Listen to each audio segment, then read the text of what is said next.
Every once in a while, I get some good stuff. You've got great stuff. I love you. You've got a great voice for this as well. When I was listening back to you, I was going, Uh-huh.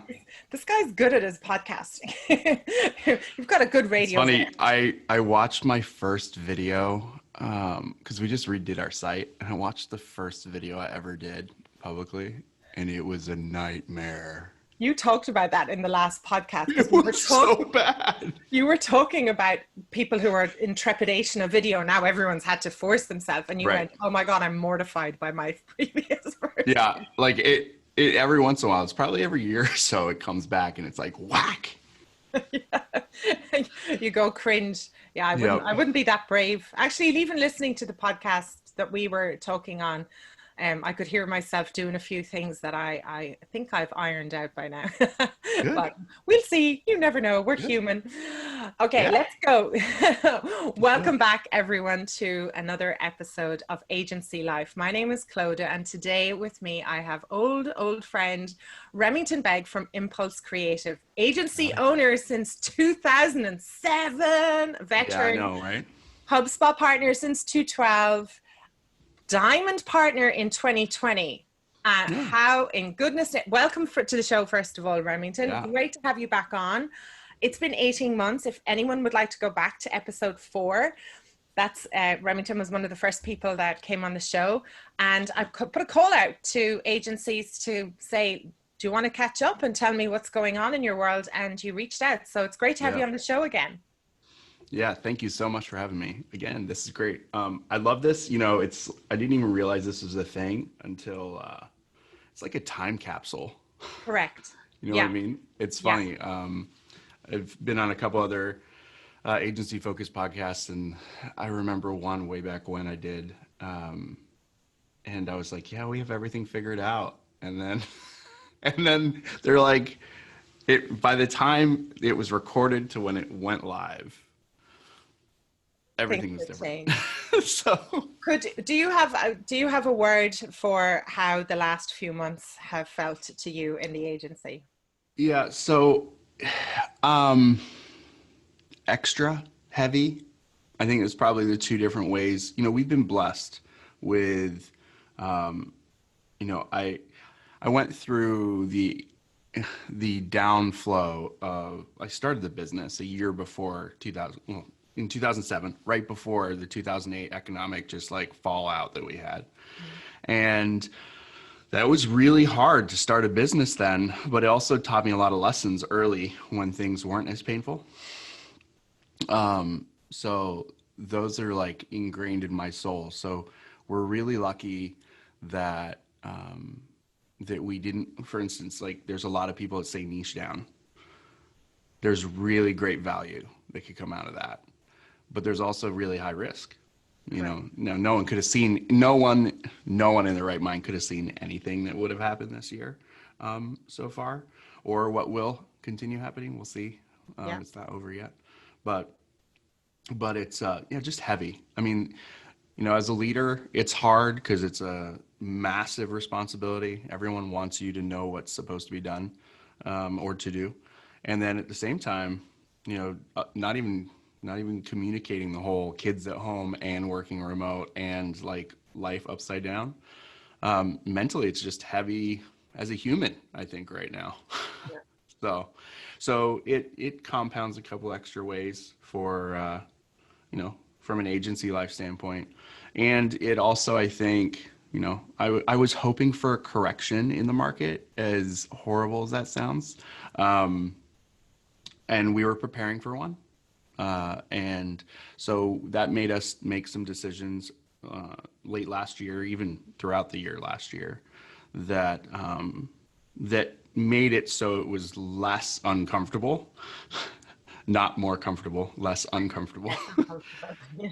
And so that's been really helpful. But I've got a lot of colleagues that they were in the travel industry, which is in Florida and South Florida, in general worldwide. That's usually a pretty anchored and solid industry. Something you could rely on. Yeah. Full stop.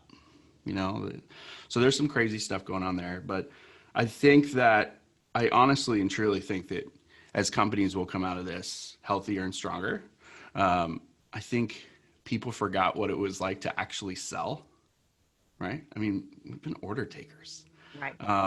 Yeah. You know, the conversations we're having with companies are so much deeper than they were, because all of a sudden people have to be vulnerable because they don't have a choice but to make the right decision.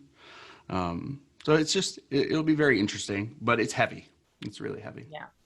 You had a sort of a lot of experience, like you said, about that the financial crash and that, but Yeah. also there was a time where your agency just blew up to you had a lot of people really Yeah. quickly, and then that was down again. So was there something that reminded you of that when you were heading into this? Did you pull into that resource tank to go, okay, look, I've been here before, or has it just completely Yeah. been different? So this sounds horrible to say. I think so. My wife and I, we co-own the agency. For those that don't remember the last episode, we also have been there before. Like, imagine having to lose all your clients and all your staff. Yeah. Unfortunately, done it. you know, Yeah. but so that was comforting in a way. Like we've survived that once before. Right. Nowhere near comfortable. And, at the same time, my wife and I agreed that we would never do that again. So Mm-hmm. extenuating circumstances, but it forced us to grow smart the second time around. And what I mean by smart is understanding capacities, understanding profit and loss, like being aggressive towards being profitable. Yeah, which you were doing anyway to last Right. year. You had everyone in the company looking at where can they be more Yeah. efficient, and telling them the dollar per head cost, Right. and giving them the explanation, which is huge Yeah. education you've a lot of transparency in what you do. So everyone knew, Yeah. hey, if I go and play darts for an hour, it's going to be 400. yeah. Yeah. I Y'all remember up that. for that? And you no, I don't want to waste 400. It's a great Right. No, I should education probably work. there. Yeah. Yeah. So that's that. The other part was we're really lucky. Since our podcast episode, we moved around, like, smaller office. We're down to 1,000 square foot space, and Right. so that all happened last year. If Yeah. we had the old office, that was a beast. It Would have it been was a big one. a big thing Yeah. on the P&L. Yeah. So so yeah, so we made these movements to double down on what it was to run rather than what visually it looked like. Everyone thought that we were closing down when we moved from a 4,000 square Really. foot office to a 1,000 square foot office. They're like, Yeah. "What's wrong?" Yeah. Nothing. You shouldn't have to pay for No, not that big when, office. yeah, especially when you hire people who are perfectly motivated and capable of working remote. Now, Yeah. the remote bit we can talk about later on, not on a long term basis. There's probably, there's a lot of pain points with the longevity of being 6 months into this. Yeah. But was that something, because explain to everyone now, because I'm obviously in Ireland, you're Yep. in the west of Ireland. We're now in a place where apart from wearing a mask, I kind of feel like my life is normal again. Yeah, we're unbelievably lucky. Good. 3 people in ICU this over the last in our area. Now we're in a small Yeah. part of the world, right? Sure. However, I'm very grateful for the small things of that's nice. Hmm. What was the you guys, I know because I watch a lot of American news, because we rely on you guys to get your act together. I'm sorry. You're 10 million, you're 10 million people for our economy. Right. We're massively dependent on tourism for American visitors and Right. heritage and the history and all of that kind of thing. But was there a lockdown imposed straight away in Florida? What was the impact on your business when this all kicked off for Yeah. Florida? So that was like early March. Yeah. We moved. So unfortunately, and not even going political, larger organizations take longer to make decisions, right? Like, Correct. so you Yeah. could say the same thing about countries. Yeah. The bigger the There's, elephant, the slower oh to. yeah, Yeah. yeah, and so that's been tough. I can't say I agree with how it was done, because I think that it's just stretched this out And Florida, in the US, there's this like joke about Florida man. Like it's always like Florida man wrestles an alligator on the highway, or Florida man does this or that. I'm in Florida. So, but, but you know, we as a country, we shut down, but I don't think people took it seriously. And now what's happened is, you know, we locked down. I think we should have locked down all at once. Yes, it hurts. Yes, I think it would have hurt more than it did, but I don't think it would be as long. Like it's a short versus long term thing. Unfortunately, what happened is, and we're lucky, knock on wood right now. Again, I don't think it's done. Stock market tanked really heavy early. And that freaked out a whole bunch of our clients to a point where they're just like, full stop. They're like, we felt this before. Yeah. We didn't pull out fast enough before. Like, let's just figure out what's happening. So that lockdown, you know, personally for me, we just moved to a new town, which is much more remote. The hardest part for us is we have really cool neighbors now, and we haven't really like interfaced with them. Right. But the other side, like, you know, country, state, there really wasn't much past that. And so they opened back up early because they're like, we have to get the economy back. And then we've got a resurgence. Florida, like I was just looking with one of my staff, Florida versus New Jersey. New Jersey's like being responsible. On the way right? down. The trends are going down. And Florida looks like an inverse, like that map was flipped. And it's like, hey, let's go out and party and, you know, screw masks. So we're just going to stay inside. Yeah. But you have a we're beautiful lucky. new home. Yeah. We're lucky though, you know, I say we meaning people that can even work remote, Yes. you know, because I have a lot of colleagues and friends in the restaurant industry and the tourism industry, and they're just kind of like twiddling their thumbs right now. And, you know, they're not thinking far enough ahead for either like, it has to come back in some case, but they're also just kind of like sorry for themselves. And that's a big thing that I remember from 2008. It rings in my head is like, you can just like sulk about it, which everyone is, me included, will sulk about it. Right. But then you got to do something about it. Re-envision, like just get it back on the rails, figure out what's got to be done, you know, and because there really is opportunity, you can revisit or rethink your company, how you do things, even the market. And there's been some pretty incredible transformations that have happened, you know, across the board. I just look at restaurants specifically, like the amount of people that are saying like, hey, well, you know, just drive up to the parking lot. We'll bring your food out to you. Forget pandemic. Just think customer service. Incredible. And we have it here in our hometown, Remington. Apart from the first month where everyone was like, what are we going to do? Slowly but surely, businesses started to go, reduced menu, drive up, call us, we'll come out, we'll wear the PPE, it was incredible. And we all went mental because it was like, yay, one less meal to cook. And then because we're tired of cooking, that's for sure. I was like, if I load that dishwasher one more time and it's me, it's only me. It's like, I've never, why am I using 50 teaspoons a day? Like, what is that about? But the other one, which was a great one we had here, was the bars started doing pre-made cocktails. That's awesome. In like little juice, you know, the healthy juice bottles. So they look the same, but they're cocktails. And they started banging them out, and they're doing really, really well. And it was like, yay, you know, it was just the transformations, the coming into the market in a new way. The burger bar is not, you know, you don't sit down, but we're grateful for that. We'll do that. We'll drive up, wear a mask, collect it, go home again. Thank you. That's great for us. Yeah. So that kind of thing's fun. You know, tech has seen an explosion. I mean, look at Zoom or HubSpot even. Right. You know, like there's this like digital transformation that's happening in general that I think is really incredible. And, you know, while everyone was focused on what the new normal or talking about the new normal, there's other people actually making it. Right. And that to me is the exciting part. yeah, I hope it kind of calms down a little bit. That would be nice.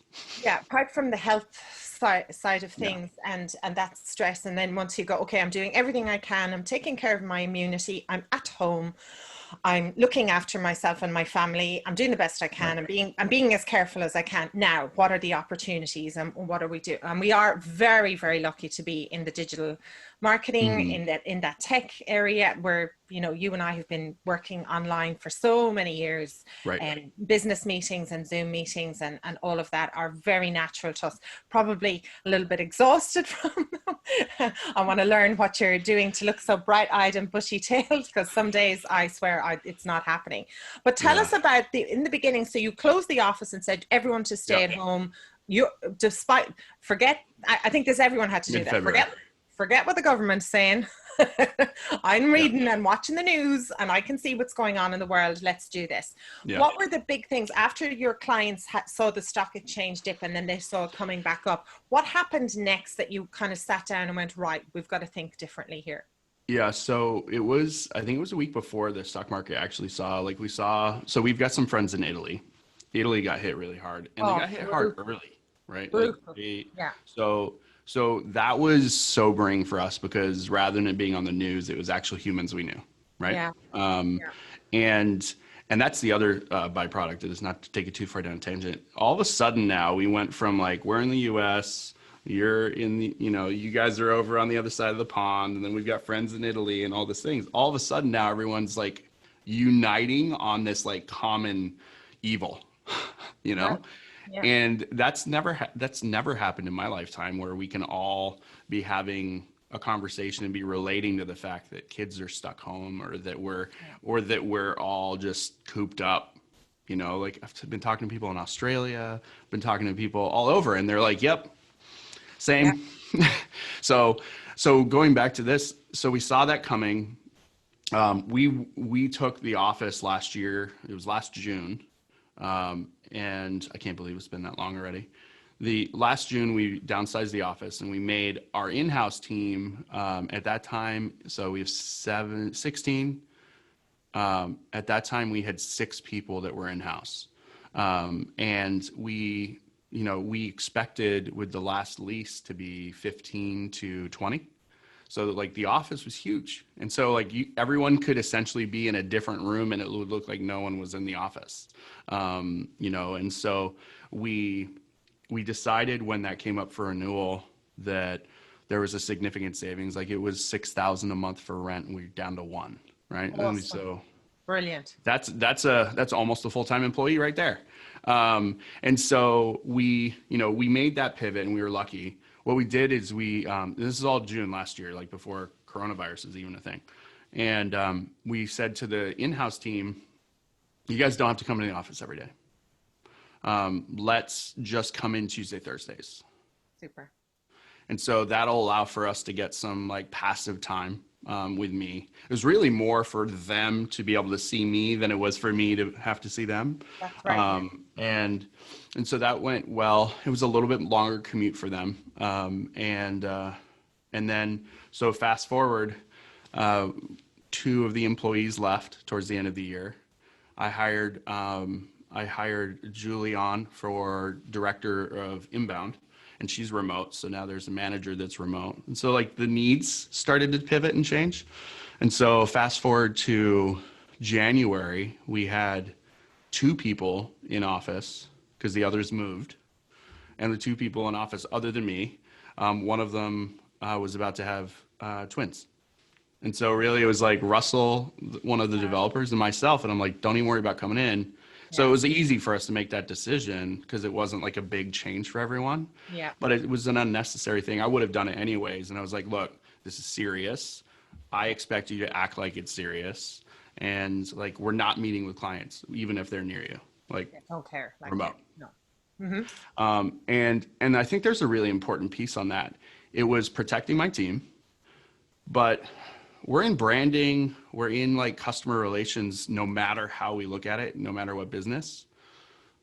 If the perception of the mask is that I'm going to protect you, or the coronavirus, however we want to look at it, is I'm going to protect you, not wearing a mask doesn't matter in my beliefs. It matters the perception of how I feel about my customers and my team.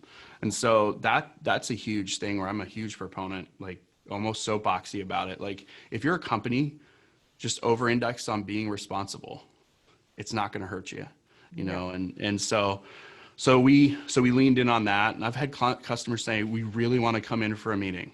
I'm sorry.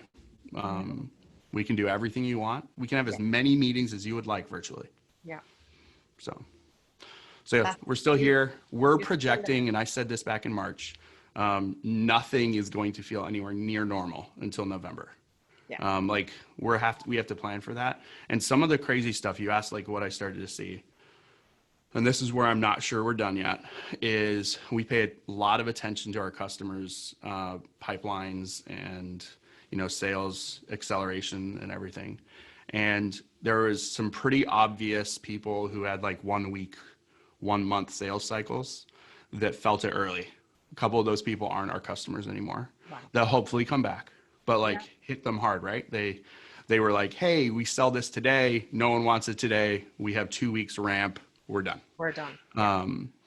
What we're seeing now is customers who have 6 to 8 month buying cycles, Right. who don't see less revenue yet. And as agencies, especially ones that care about the whole customer life cycle, we should be able to see that. And we've had a couple where we're like, guys, like you got to be careful because like all of your numbers are trending down. They're all early signals. Yes. We have to do something, or you have to understand that like 3 months from now, we're not going to hit numbers. And so those conversations are starting to happen with a couple. It's not everyone, but that's an early signal that no one would have really had before technology, right? And now, but it's also something that agencies are ignoring.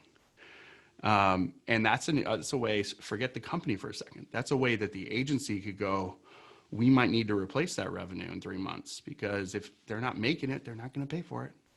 Correct. And so we've been kind of seeing that too. Yeah, you've been a big nerd on the data for a very long time. Yeah, you love that. So is that something that you would recognize for an agency right now that I think you've identified it when you were filling in the details before this show. I personally feel after hundreds of conversations with agencies and a lot of obviously in the last few months, more counseling and productive and strategy, but a mixture of everything. I personally feel a bit of a house of cards thing going on where a company is saying, we've got government assessment, we furlough some staff, we have to wait and see. They've given that message to the agency. The agency has taken government assessment and furloughed some staff to wait and see. And that wait and see now is 6 months later. And like you said about your friends, you know, who are at home, if they haven't got a plan to go, I better go and do a course, I better think about something else, there's no harm in thinking about an alternative career. I feel like the two things, even though the relationship has been great, there is that bump has still got to happen. Yeah. And going from 0 to 100 is a lot harder than going from 90 to 100. Correct. Yeah.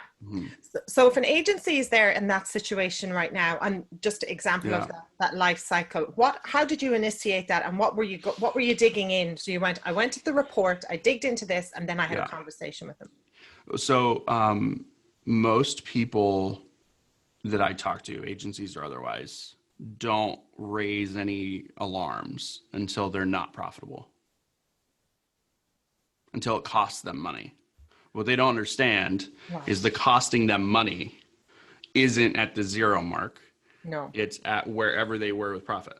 Right. Yeah. Right. So we saw it early because we pay, like, I'm super, super focused on like, we have to hit this profitability number. Otherwise we shouldn't exist. Correct. Yeah. And so we were really early on, but the problem that a lot of companies are saying are like, okay, so now we're in 0. We're not making any money, which also means that you have a lot less options and you have to move a lot faster. Yeah. Right. And that's the potential issue. And unfortunately, with the government assistance, everyone took a breath. Now, me included, took a breath, but I didn't stop. Right. And I think a lot of people were like, okay, we've got some ramp now. We should be okay. But this is where startups get funding. Yes. and they move. Yeah. Well, oh, straight away. Yeah. Out the door. Agencies got funding and they took a breath because they've And never had that cash in their bank account. never. And they had a promise, and they but we have great relationships and things will be fine. And the client was saying the same thing to them, Yeah. going, and there was a lot, unfortunately, from your perspective of America, there was a lot of positive, this will be fine, everything's Oh, okay. yeah. So no matter where you kind of look at it, oh, hang on, I've got my friends in Italy, but I've got this coming on. That's Right. that I can set a positive mindset and visualize all the things in the world, but I can't do that with a pandemic. And that has become crystal clear right now. Yeah. But Yeah. there's the company's gone, it's going to be fine. We got governments this, it'll be fine in a few weeks, and that erosion. Meanwhile, an agency is trying to keep together with remote teams at home who think they're coming back to a job, might be coming back to a job, but not really sure. Yeah. Yeah. It's a huge puzzle. And you don't even know if you have all the pieces, to be honest. Like you're like, it looks like 1,000 pieces. Right. Well, you know, and you start putting it together. And you're like, this isn't the jigsaw we started with. Yeah, wait a minute. What is this? This isn't Disneyland. Yeah, right. Yeah, you know, so I always operate on the premise, like, what's the worst that can happen? What's the best that can happen? Can I survive the worst, right? Yeah. And so like the funds that we got, we immediately looked at like insurance. I know several people that were like, awesome. I could spend this however I want. I can hire up, which not wrong to hire up with if you need it. But at the same time, like I kind of pumped the brakes on that. In February, I hit up my bank and I was like, I need a line of credit. Never had a line of credit before in my life. But I was like, I need a line of credit. And they're like, how much? I was like, as much as you can give me. Yeah, go mad. Yeah, let's go. And so they gave me a line of credit. I pulled that out. And that's also insurance. It's because I wasn't sure, government, slow, right? I wasn't sure that I was even going to get the assistance. Right. And so I needed some kind of runway that would allow for us to be able to have time to pivot. The problem and where, like, I've asked a couple agency owners, so things are feeling back to normal. What happens if this happens again? Oh, we couldn't do it. No, when this, sorry, Right. when this happens again, are you joking me? It's like, we know we're sitting in a country right now, Remington, where there are no pubs open. We can't really group together as we can go to a restaurant and we're in and we're out, because we're trying to get our schools back. So we will get our schools back, all going well in some shape or form, and the kids will go back to school. But I, you know, if I was a betting woman, I'd go down to Paddy Power and put money on those little germ factories. I love them, but my God, every September they go back to school. There's always an outbreak of something or other, sniffles galore for the first month. So we will be in a lockdown situation in October in this country of some form. Yeah. Because you can't just group a load of kids together who naturally just get things. And the same with everyone. Florida? Yeah, I know. Let's just go ahead and put them back in school right now. Just do it now. You know, like you guys are like, I don't know what's going on there. But look at New Zealand. It's like 100 days. They were like, you. And it's like, no, it's you. Like every day is like, woohoo, we got away with it. Right. It's just a game. And now they're like, bang, and they don't even know where it came from. So it is going to happen. So now it's about the pivot about, okay, well, what can we do? What was the big thing that you went, right, this is what we're going to change? And what were the changes? Did you do some productization? Did you change your model? What were the big things that you took action on?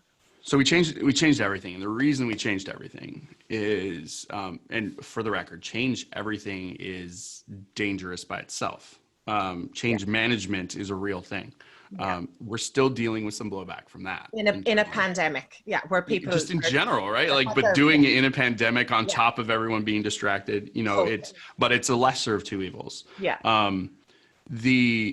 The big thing was the conversations. I picked up the phone and I just started having conversations with customers and prospects. Just, how are you doing? As a person. Yeah, as a person and as a business owner, as a go. Where's your head? Where are you at? Yeah, brilliant. Right. And the things that I heard were, if they weren't in ownership or management, they were, I have to make sure this is the right decision so I don't get fired. Exactly. If they were in ownership, it was, I need this tomorrow because I have to pivot, or or I need this to be cheap in case it doesn't work. And then we go into, I don't have time for a 90-day website. I don't know if I want to commit to a 12-month thing because I don't know if we're going to be in business in 3 months. Wow. And so when you think about like the normal agency operating system right now, it's 12-month contracts, 90-day to 6-month websites. It's how much juice can we get out of the company so that we can have our profit. It's all of these things, and none of that fits. No. And I got a whiz banger for you. I had conversations with customers that said that their board was shutting down operations for the rest of the year for any acquisition because they were just going to serve the customers they had, and they knew that they were going to lose some, but the risk of not paying sales and marketing and acquisition focused stuff was less than what they could potentially lose if they kept it. And they possibly had some cash reserves to rely on that as well to make that. Yes, they have their ramp, right? So they know that it's going to cost them X if they just cruise. Yeah. Or it could cost them X if they didn't. And love the life out of their existing customers because at least they could see that they were there. Wow. How does an agency help them? The answer is they don't. Unless they get deep into like helping them with services, but you would have had to been very established with Service Hub, right? For example, for HubSpot. Yeah, that's not something you can pivot. It's a different language. No, you can't just go, oh, actually, we're great at customer service. We can help with customer service stuff. Yeah. Yeah. So that was a couple like holy craps, right? Like wait. So it was okay. Our services, people still want what we do. People still care how we do it. People need it fast. Can we do fast? No, we can't really do it fast. Can we make it so it's not a 12-month contract? Yes. But the only way to make it so it's not a 12-month contract is to go through a discovery with us, which is a 4-week thing to say how bad you are and how we could help. Well, that doesn't work either anymore. And so we just literally went through everything. And then I've been toying with this idea of pivoting the messaging of the agency for a while. Yep. Velocity is a big piece for us. Like velocity and cost. You can charge more if it's fast. You can make it cheaper if it's not, right? And there's this like I saw it on the back of a plumbing truck years and years ago. It was a triangle. It was like good, fast, cheap. Pick two. Right? That's it. and so as I started thinking through that, it was like, okay, well, how do we do this? And so I went back to the team and I go, we need to figure out a way to deliver more value for half the price. It's two barriers. Wow. What came out of that then? A lot of big eyeballs, right? And so what it was like, how can we do what we do smarter? How can we eliminate like all this back and forth? And one of the big things that came out of it was, everyone's fatigued. Everyone's distracted. How do we remove the effort from the client? Because the effort they care about more than the cost. Like if you're going to pay me $10,000 to do your website, and then I say, hey, can you meet with me 3 days a week? Yeah. Can you every single week for 10 weeks? Yeah. And can you do, they're like, no. No, I'm paying you $10,000 to do it. Right. Even though we need them, and that's usually the old way is like, here, do it with me so you know I'm doing it. Yeah. So that was a big pivot. So we looked through, for instance, George on our team does some onboarding with some HubSpot customers. And I talked about this on our podcast, and 300 emails sent in a 4-week period to the client. Now, all of those emails were very actionable, like back and forth, questions being asked. But like I looked through those emails and it was, hey, when's our next meeting? Like, do you have an agenda? Like, where's this? What would you like to cover? How are things doing? And it was just like, it was a lot of the relationship building stuff, but at the same time, it's 300 emails, right? And so I look at that, I'm like, that's 5 minutes an email times 300. That's a lot of money. That's a lot of money. That's a right? lot of money. And That is money on your side and has cost nothing for the client to send it because right. they have a wage. Yeah. But and they're like, oh, I'll make my, oh, I'm thinking of this. I'm going to interrupt you. Yeah. And because they feel productive, or somebody goes, hey, what's happening with the account? What's happening with the website? Yeah. Oh, let me find out from the agency. Right. Right. So how do we make that more accessible? That shaves off payroll, that lowers customer effort. And so like we started going down that vein. The other thing is HubSpot came out with HubSpot themes, right? And I caught wind of it because we're early beta testers and they kept talking about DM2. And I was like, DM2, this is new wording. And they're like, no, it's fine. And I'm like, okay. And then January we heard about themes and the new approach that HubSpot was going after, which is fantastic, by the way. Yeah. And I said to our team, I go, okay, now this is January, right? Guys, we're going to have to change our entire workflow because this is not how we currently work. Like, we've got to start using this tool. And we have to do it because what we're selling right now, Yeah. HubSpot's going to announce in 3 months, let's say, that themes is there. Right. And the clients that we're working on right now are going to go, I have a brand new website and it's not compatible with HubSpot's new features. We have to pivot. So that was like step one of the pivot. So we went all in on setting that up, and we just came out with, and it's an agency framework too. So like we're releasing this to agencies too, but it's the Evolve HubSpot theme. Super flexible. It's what we use as foundation for any of our websites, but it allowed for us to take our, what we call level ones, from $5,000 price tag down to a $2,800 price tag. Nice. And double the profit. And still, I was going to say still profitable. Double the profit, even so, better. So a developer is not needed for a level one website. Think about that. Wow. Right. And so now marketers are now in control. They can define what they need. They can build out what they want, and they can execute a website. And that $5,000 website that took 90 days is now a 3-week project. Jeez, that's quick. Right. So you can turn them and burn them. I think we've done, I want to say 24 of them in the past like 3 months. Right. And that's just like, hey, we have this. Clients are excited. The websites get up and running, and it's just really helping with the workflow. And so we were like, wow, this is great. Now we have to build something on the themes that like is super crazy so that we can show what's possible. And so we decided to do that with Impulse. We had a little bit of time. We launched the new Impulse brand, website, and all of our messaging in 3.5 weeks. Gee, unheard of. Right. Absolutely unheard of. And it's using all the technology in HubSpot, right? The new themes and all the features. So it's really easy to come in and be like, look, you could start with something really tiny, $5,000, 3 weeks, and we can make it this beautiful thing that's $45,000, $50,000 worth down the road if you want. But right now, you won't have to redo it. We can get out the door, and which obviously the velocity, that's about getting it out the door. And when is all that available on the marketplace in HubSpot? Yeah, the Evolve theme's available in the marketplace, and then we just relaunched Sprocket Talk. So we called it Impulse 3.0. It's the 3rd revision. So that happened, was it end of April? No, in May. And then now we have Sprocket Talk 2.0 launched yesterday, which has the agency program as well. So you can check it out over there.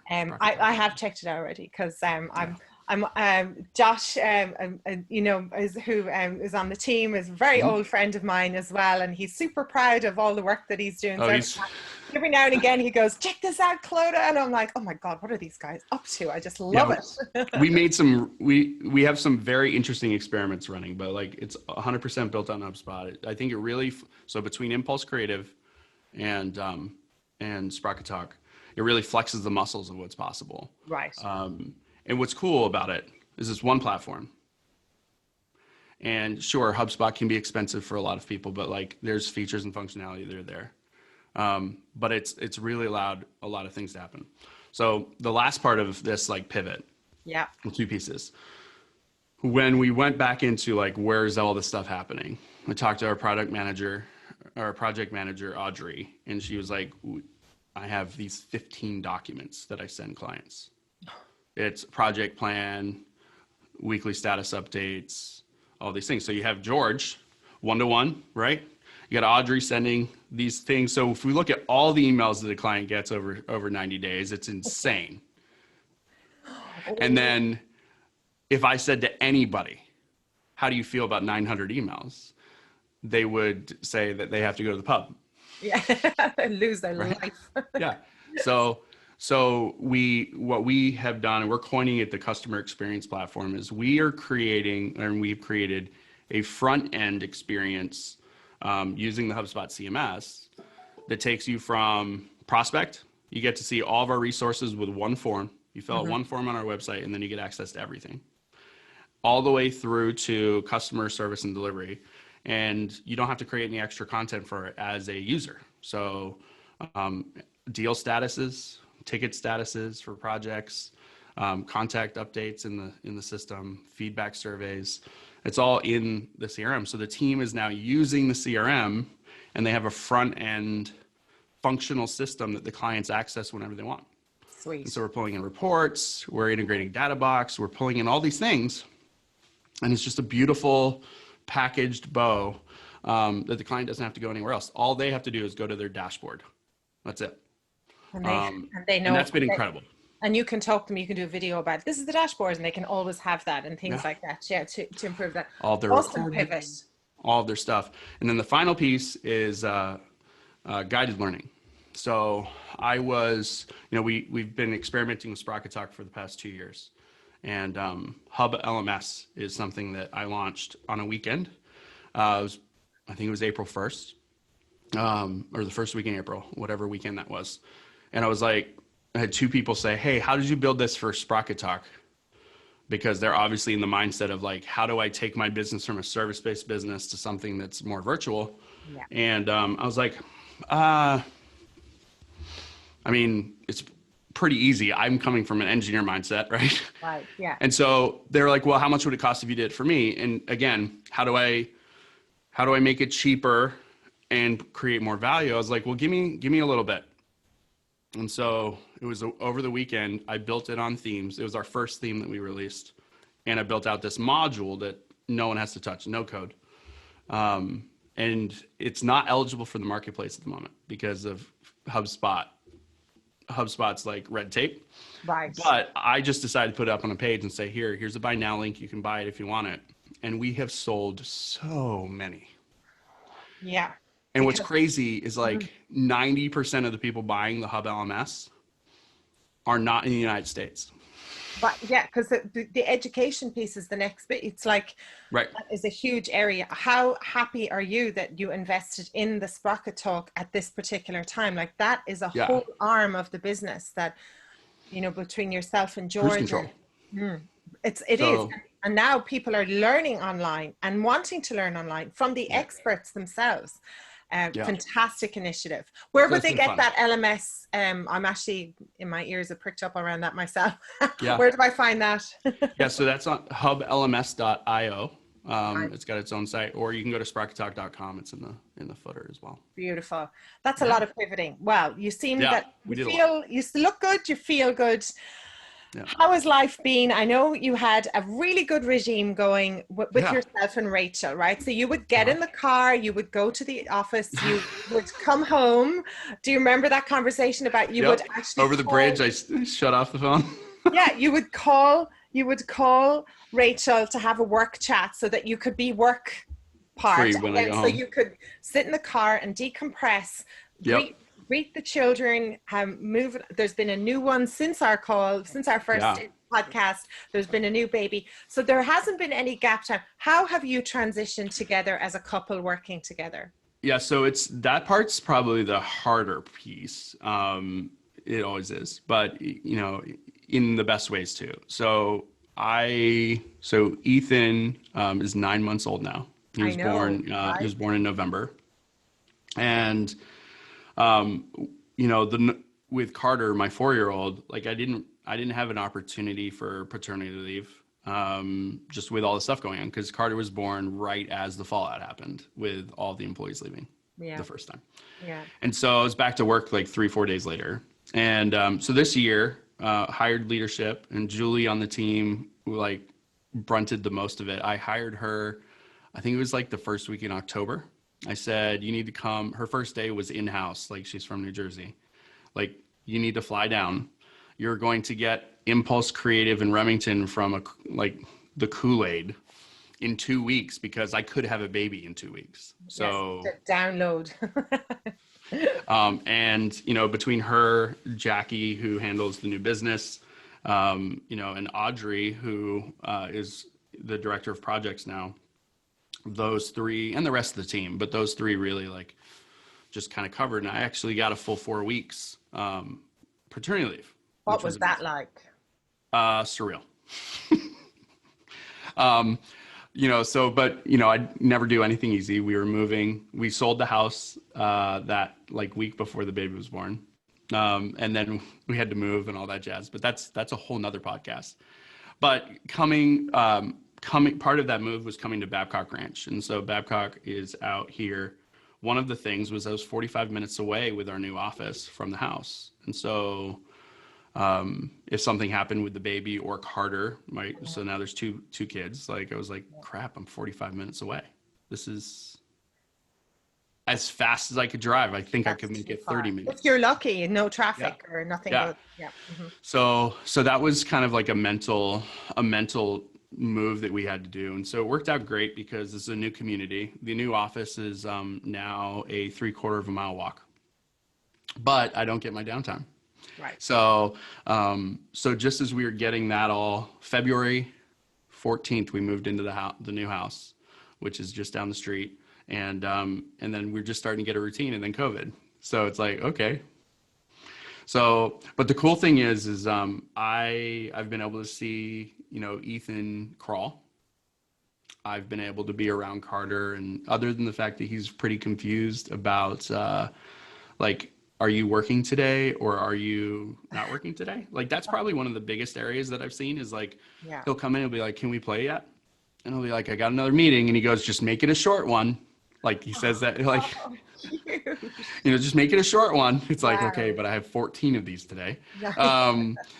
But that's probably been the hardest area. But the great thing is actually being able to see Ethan grow up. I mean, Ethan is, he's 23 pounds, 29 inches at 9 months. Like, he's a big baby. That's a big baby. He's starting to walk. And that's stuff that like I would never have been able to see if I was going to work every day of the week. So there's the blessings there. Back in March, Rachel and I co-own the agency. When we realized that COVID was going to be a thing and that I was going to be home, it was all right. I have to double down on work, and you have to double down on kids. Like it was I still need you, but like I can over-index here if you can over-index here. But like I have to be more present in the workplace virtually. Oh yeah, you can't have to do it. Yeah, you can't have to do it. And do you book a meeting with her if you want to have a conversation? Do you schedule? Yeah, so now we have a leadership team now. So so that was a whole nother piece too that's been a transition. So we have I've got twice weeklies with the leadership team. Where we touch base on things. And I've got several like open spaces for anybody on the team. And then we call it State of Impulse 1 day a week, which is sales, finance, leadership, and me, where we're just like, hey, this person hasn't paid. They said they were going to. This project seems like it's going to be behind. How's cash flow? Like, we go through all these things. So that's been really great. And so that's actually taken some lift off of Rachel, which has been good. And so that allows for her to juggle children, but everyone else has their children at home too. So they all understand. I know. There's more babies on Zoom meetings than I know. I've met all of them now. Yeah. And I don't know that it's a bad thing. Closed. Yeah. I don't know that it's a bad thing. Right. I think that, that everyone's gotten very, very tolerant of that kind of thing. And I think we should have been from the beginning. We put too much pressure on ourselves to be super professional. It's like, it's okay if the kid comes, ask a question. What do you need? I had a kid come in on a podcast. It was great. And you could see it was Sharon, and he's just like mortified. And I'm going, no, bring the cat, the dog, the wife, the kids, bring them all in. It's a My 4-year-old will come up like this. He'll come in the side and he'll be like, and like just to see whether I'm on a meeting, and it's Right. hilarious. Oh, that is brilliant. Yeah, Remington, fantastic to catch up with you. Great to see absolutely. you, You as well. colorful and smiling and taking it all in your Trying, stride. I'm very excited for what's going on. You've made all the right moves. You've got everything lined up. Who can tell? trying. But touch wood and all that. What Yep. kind of advice would you give to somebody right now? There's agencies all around the world, like Australia, New Zealand, America, Yep. Canada. What's the kind of thing that you would say to them right now if they I particularly feel to speak to the ones that are going, oh no, it's okay, the client said they're going to come back. What do you think is a good idea? For any tips for them right now? Look at the client numbers, Yeah. ask them how they feel, and when they tell you, don't take it as real. Ask why. You'd be amazed when you ask how things are and you're like, well, so why are they so good?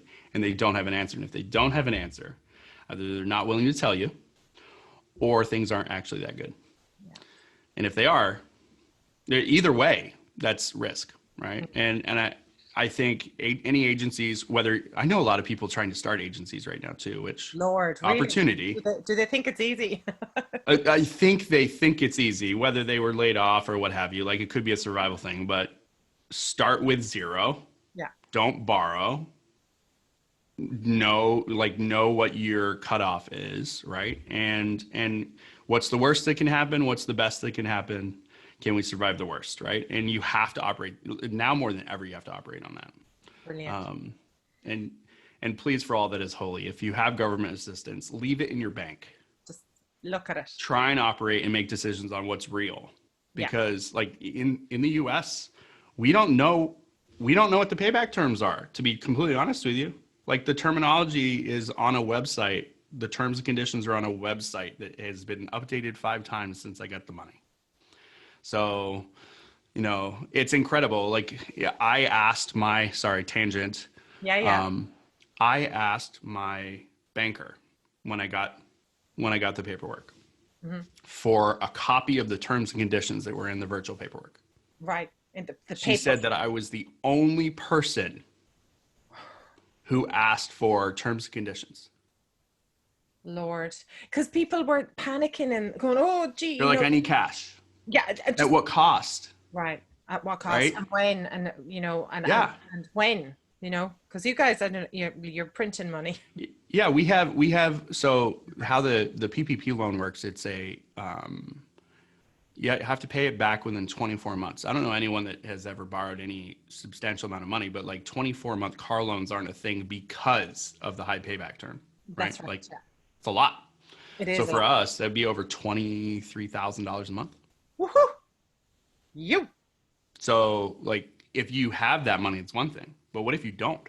Right. And if you are relying on it's going to come back, or the client said they'll come back, there's a lot going on behind the scenes that just you were not the first agency that I've heard say they've called and the sales and marketing department is gone. Right.